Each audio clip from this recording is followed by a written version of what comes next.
نہیں ہے. انہیں پتا ہے کہ قرآن میں جگہ جگہ ہے انما انا بشر مثلکم، میں تمہاری طرح کا انسان ہوں انسان، مگر پھر بھی کہتے ہیں نبی بشر نہیں ہے. کیوں؟ اس لیے کہ اگر ہم نے کہہ دیا نبی بشر ہیں تو نور نہیں ہے، تو اب تک جو لوگوں کو بیوقوف بناتے رہے ہیں اور پیسے آتے رہے ہیں اور ہدیے اور نذرانے آتے رہے ہیں، جلسوں میں واہ ہوتی رہی ہے، وہ ساری واہ ختم. حالانکہ دو ٹوک لفظوں میں قرآن میں لکھا ہے انما انا بشر مثلکم، تمہاری طرح کا انسان ہوں، فرشتہ نہیں ہوں، نور نہیں ہوں. آج بھی ایسے ملیں گے آپ کو مولوی. کوئی شک ہی نہیں تھا کہ اللہ کے رسول صلی اللہ علیہ وسلم انسان ہے، کبھی شک پیدا نہیں ہوا. اسی وجہ سے جب انتقال ہوا کسی نے یہ نہیں کہا کہ نور ہے اوپر چلے جائیں گے ہم رکھ کے دیکھتے ہیں، کہا کہ کیا ہے قبر کھودنے کی تیاری کرو. کا عقیدہ نہیں ہے، بلکہ رسول صلی اللہ علیہ وسلم کے بارے میں قرآن حکیم ہمیں تعلیم دیتا ہے.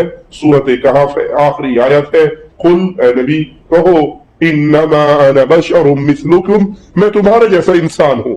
اللہ کے نبی کے بارے میں یہ عقیدہ محمد رسول اللہ کو اپنے نور سے پیدا کیا ہوتا تو محمد رسول اللہ کو بھی نہیں کھانا چاہیے تھا، نہیں پینا چاہیے تھا. اللہ کی بیوی نہیں ہے تو محمد رسول اللہ کی بیوی نہیں ہونی چاہیے تھی. یہ تو بھائی مرد اور عورت یہ انسان ہے، بچہ بھی انسانی پیدا ہوتا ہے.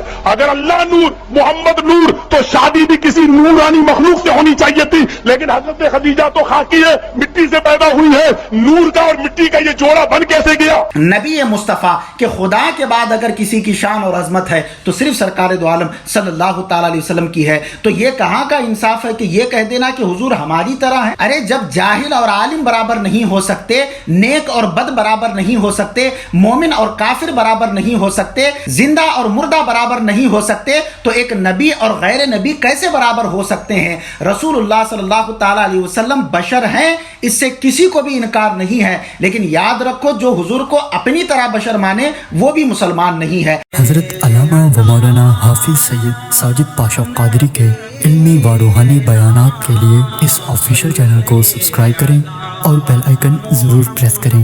جزاک اللہ. بہت سارے حضرات یہ سمجھتے ہیں کہ اہل سنت و جماعت والے حضور صلی اللہ تعالی علیہ وسلم کو بشر نہیں مانتے. وہ بشر منوانے کے اوپر اتنے اجتماعات کرتے ہیں، اتنے جلسے کرتے ہیں، اتنی تبلیغ کرتے ہیں یہ ثابت کرنے کی چکر میں کہ حضور صلی اللہ تعالی علیہ وسلم ایک بشر ہیں. لیکن ان نادانوں کو یہ معلوم ہی نہیں ہے کہ اہل سنت و جماعت ہو یا کوئی بھی مسلمان کیوں نہ ہو، حضور صلی اللہ تعالی علیہ وسلم کو بشر مانتا ہے. اس لیے کہ رسول اللہ صلی اللہ تعالی علیہ وسلم ہو یا دیگر اور انبیاء کرام علیہم السلام ہو، ہر نبی بشر تھے. بشریت سے انکار یہ قرآن سے انکار ہے، اور قرآن سے انکار یہ کفر ہوتا ہے. بلکہ ہر سنی حضور صلی اللہ تعالی علیہ وسلم کو بشر مانتا ہے، اور بشر بھی مانتا ہے اور نور بھی مانتا ہے. چونکہ نور کا ایک علیحدہ معاملہ ہے، انشاءاللہ تبارک و تعالی اس کے اوپر بعد میں ڈسکس کروں گا. لیکن اب یہاں پر جو لوگ بشریت کو منوانے میں لگے ہوئے ہیں کہ وہ ہماری طرح بشر تھے، وہ ہماری طرح بشر تھے، ہم حضور صلی اللہ تعالی علیہ وسلم کو بشر مانتے تو ہیں، اس بات کو یاد رکھیں، لیکن آپ کی طرح نہیں مانتے جیسے آپ مانتے ہیں. قرآن مقدس کے صرف اس ٹکڑے کو لے لینا اور آگے کے جملے کو چھوڑ دینا، یہ کہاں کا انصاف ہے؟ قل انما انا بشر مثلکم، کہ اے محبوب آپ فرما دیجئے کہ میں تمہاری طرح بشر ہوں. لیکن بشریت کے ساتھ مثلیت بھی رکھی گئی ہے کہ آپ کو یہ کیوں فرمایا گیا، یہ آپ نے کس لیے فرمایا. اور آگے کے جملے میں میرے آقا فرماتے ہیں یوحا الیہ، صرف یہاں تک ہی نہ اٹک جانا کہ میرا نبی جو ہے بشر ہے، حضور ہمارے بشر ہیں، بلکہ اس سے آگے بھی جب آپ بڑھیں گے تو معلوم ہوگا یوحا الیہ، میرے پاس وحی آتی ہے. آج میں ان تمام لوگوں سے یہ پوچھنا چاہتا ہوں جو بشریت کی رٹ لگانے والے ہیں، کیا یوحا الیہ آپ کے اوپر بھی نازل کیا گیا ہے؟ کیا وحی آپ کے پاس بھی آتی ہے؟ تو صرف اتنا جملہ آپ کیوں پکڑتے ہیں کہ نبی بشر ہیں، آگے یہ کیوں نہیں پڑھتے کہ یوحا الیہ یہ نبی عام بشر نہیں ہے، بلکہ یہ نبی خاص بشر ہے، افضل البشر ہے، خیر البشر ہے. ایسے بشر ہیں کہ رب ذوالجلال جن پر خود فخر فرماتا ہے. ہم رسول اللہ صلی اللہ علیہ وسلم کو بشر مانتے ہیں الحمدللہ، لیکن ہم یہ نہیں کہتے کہ رسول اللہ ہماری طرح بشر تھے.